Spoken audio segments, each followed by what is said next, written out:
Ladies and gentlemen, I would like to introduce you to the members, the dancers of Dance Kaleidoscope. From left to right, George Salinas, Marielle Greenlee, Tim Jude, Kenneth Shane Patton, Melissa Corning, Morgan Williams, Liberty Harris, Jillian Godwin, Brittany Edwards, Zane Young, Tanner Hronik, Carly Whitehead, and Melanie Schreiber.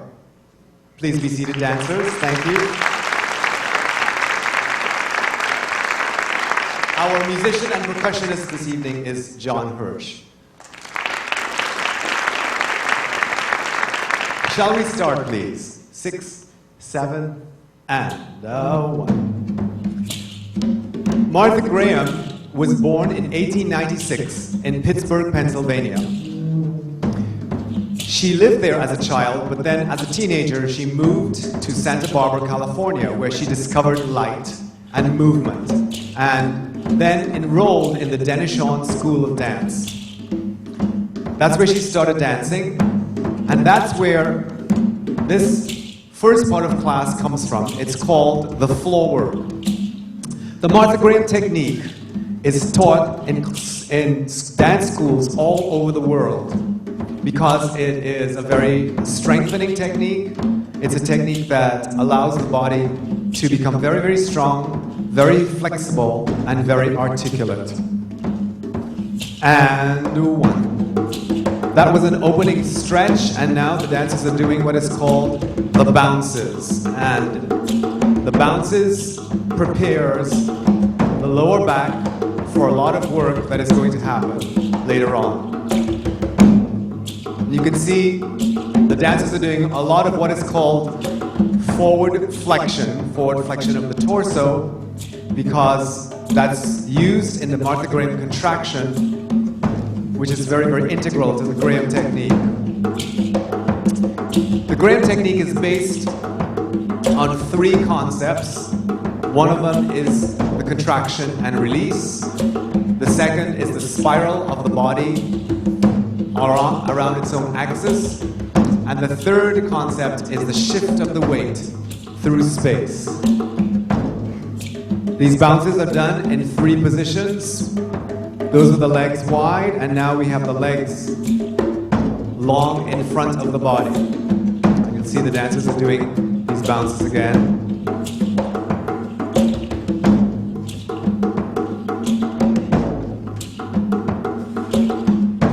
Martha Graham moved to New York in 1929 and founded the Martha Graham Dance Company. It's the oldest dance company in the country.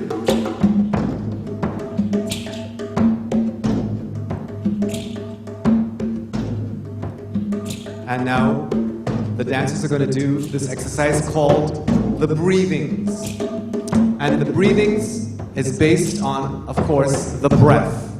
And a very, very important part of the Graham technique is the breath, because the contraction is what happens when we exhale.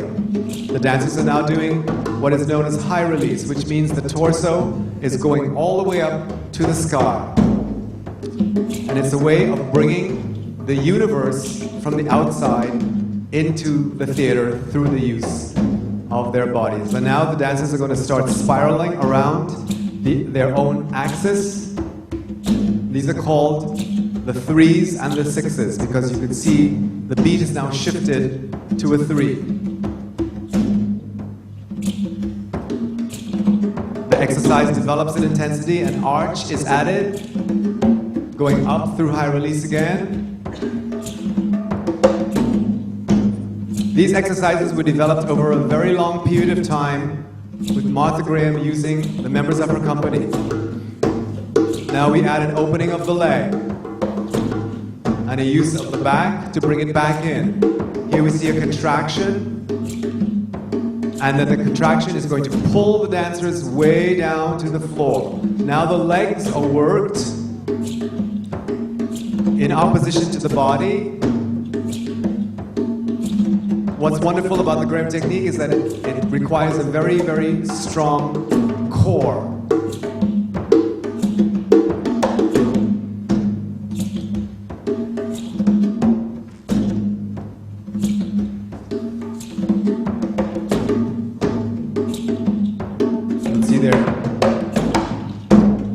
Another important thing in the Graham technique is initiation. Where does movement come from? And as the dancers refine their movements, they try to find the source of the movement. Now they're going to turn away from their leg.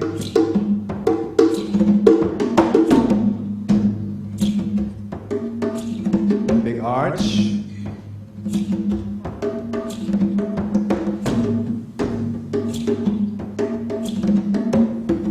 Martha Graham said that dance is communication, and as such, it is a language that we speak.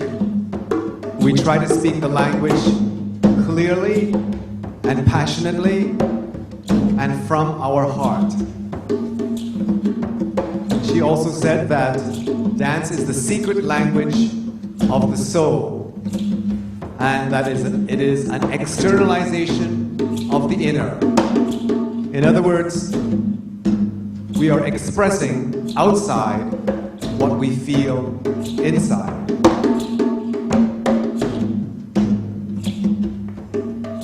And reach.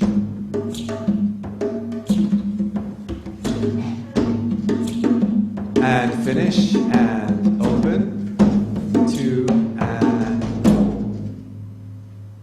thank you, and stretch out and forward. Coming through the feet, please. 1, 2, 3, and this exercise is called the wave contraction because it goes forward and back like a wave on the beach. And also we add what is known as percussive contractions here. So 3 types of movement: flowing, arrested, and now you'll see percussive. That's why drums are really wonderful to dance with, because they can really feel the beat in their bodies.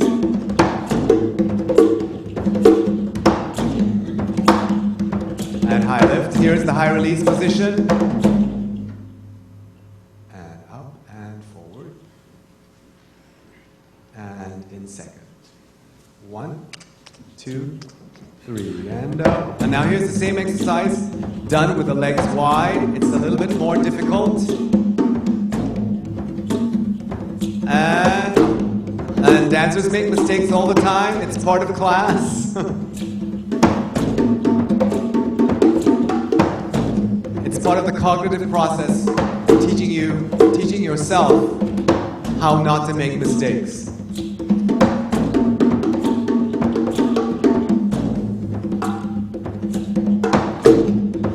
And here we go, finishing 1, and lifting up, 2,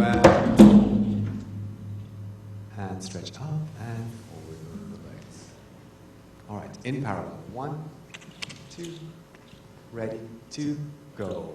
And here's another exercise, working the contraction. This time the dancers are spiraling against their legs. So the exercise is worked on both sides of the back. And now the dancers are going to finish this exercise, which is called high contraction. High contraction, it's also a word for sky, and release, and forward. And right about now, what's wonderful to see is that the dancers are beginning to have this wonderful sheen over their bodies. Better than any treatment you can get in a spa. All right. 1, 2, very good for moisturizing the skin. Ready, to go, and go. This is called the deep stretches, probably Martha Graham's most famous exercise.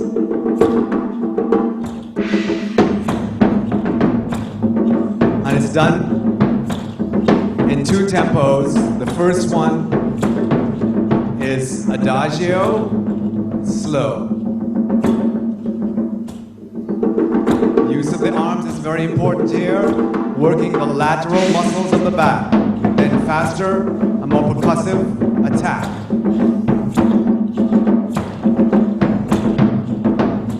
And this is the 3rd development of the arms.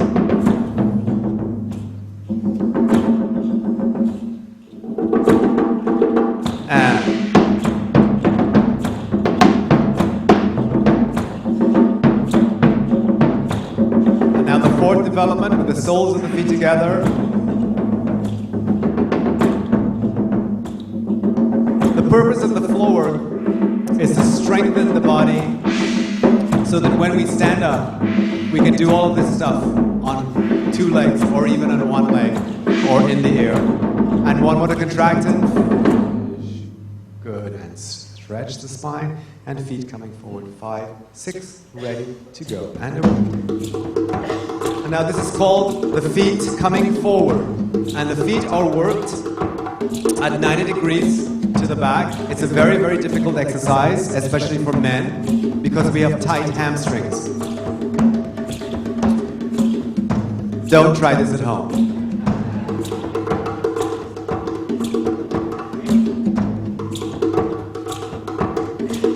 Now the legs are being turned out from the hip here, and we're working the feet down to the floor. And lift the heels, and contraction on 3. And as a dancer, you have to be an isolationist. You have to learn how to isolate different parts of your body, work on them, develop them, and then put it all together again when you dance. So it requires a great deal of concentration and a great deal of resilience and patience. And all the way up. And body forward to balance. And a 1. This is an exercise where the knees are encouraged behind the back. It's good for stretch and strength of the lower back also.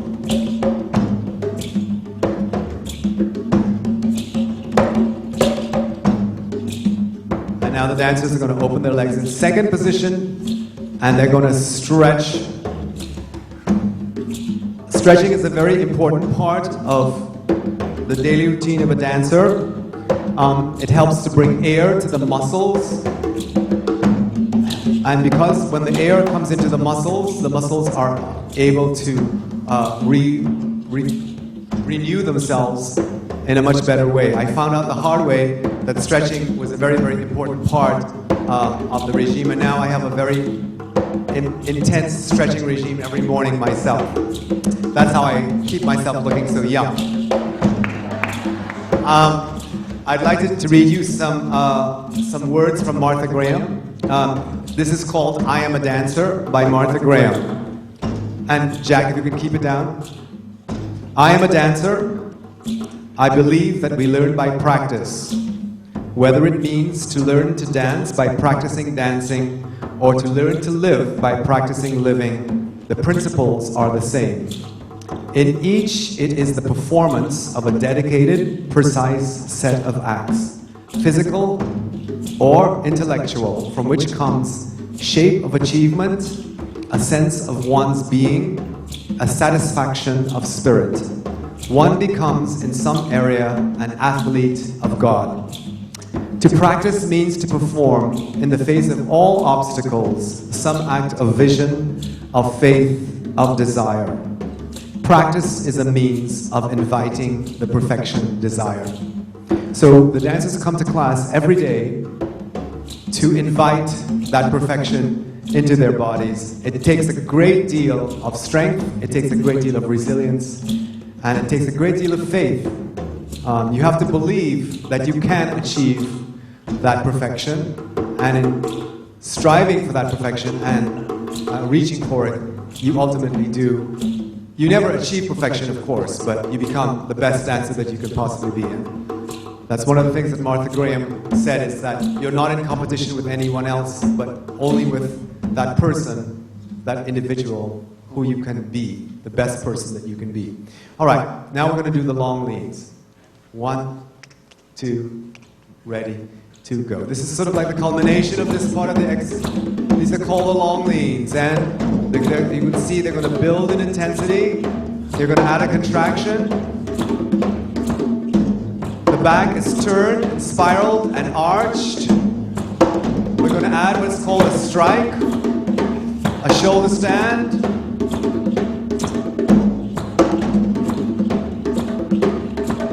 Slide to the floor. And a circle of the leg, facing the back.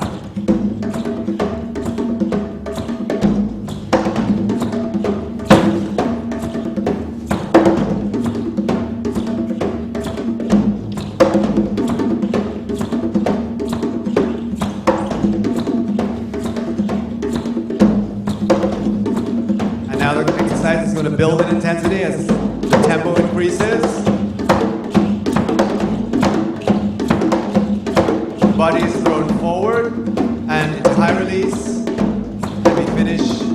And muscles are screaming, but they're still holding it. And relax. Okay, thank you. That's okay, you can do it.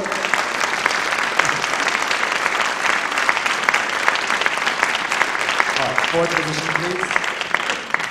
Ready, 6, 7, and this is called fourth position. And in this position, one leg is in front and one leg is behind. You will see fourth position later on when the dancers stand up. They're going to first doing a little preparation of a stretch to get especially the quad muscles stretched out, because they need to be stretched very much for this exercise.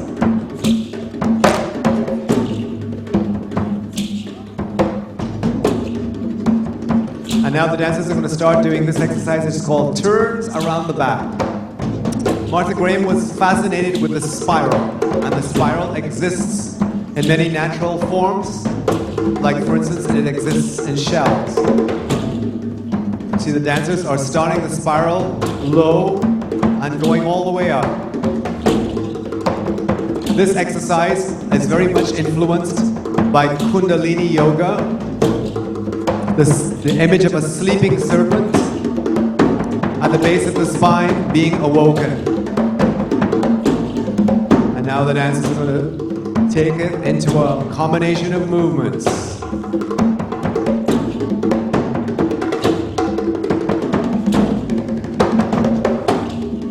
And now the exercise is going to build in intensity and tempo.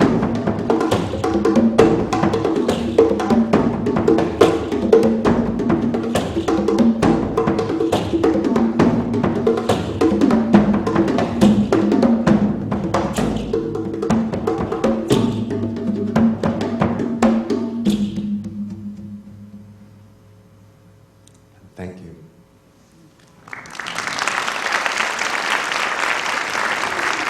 Yeah, Martha Graham, she's so amazing, and she invented all of this stuff. And this flow was developed over many years of her working with her dancers. All right, dancers, on this side, we'll do the pretzel.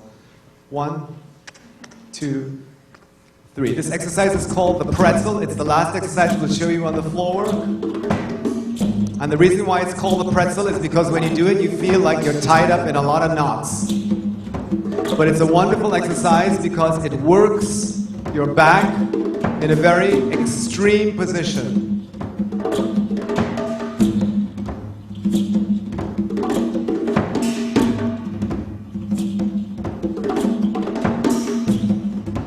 Now that they're going to take it into a fall, and you'll see that the dancers are spiraling around their axis, taking it all the way into the floor.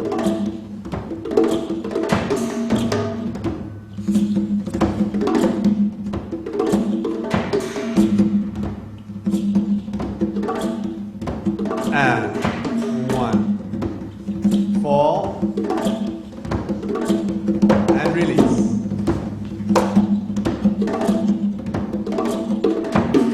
You'll see falls later on when we do it from standing, but these are falls that we're doing from a sitting position. And open. And thank you. All right, dancers, stretch the legs to the side, please, and over on your face, and hang over your knees and breathe. So I have to give them a little bit of rest, right? I don't have to. All right, let's step forward and bounce. 5, 6, ready, and now. So first thing we do, getting up off the floor, is we do a nice stretch for the hamstrings, the glutes, and the psoas. Very important to stretch.